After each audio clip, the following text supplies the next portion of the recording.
তো বন্ধুরা, তো দেখতে পাচ্ছ এটা হচ্ছে আমার জমি। ওইখানে আমি জ্বালা পালা ছিলাম।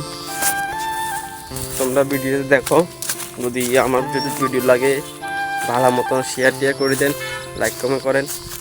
ভিডিওর মধ্যে ভিউজ আইয়ার লাগবো, আমার 1 লাখ মতন আইয়ার লাগবো, তারপরে আমি পামু টাকা পামু। তো আপনারা যদি ভিডিওতে ভালো লাগে লাইক কমেন্ট শেয়ার কমেন্ট করে দেন। ও জানা জ্বালাবি নেই কি অবস্থা স্থান বসে দেখেন, বেশি জ্বালা হারাছিলাম, একদম জ্বালা কম হচ্ছে। দেখছেন না আপনারা সান, এটা হচ্ছে আমরা জ্বালা, এটা হচ্ছে আমার জমি। ইয়ার মধ্যে আছে এক কানির মতন আছে। তো আর গিয়ে সান এন দিয়ে ফাঁকিকে দূরে রেখছি। আমি তারা কইলাম ফাঁকিটা ছাড়িয়ে দিও লাই শেষ। যদি ভিডিও শেষ আর বানাইতে না আরো 2-3 বানাম ভিডিও বানামু, লাইক কমেন্ট শেয়ার করে দেন।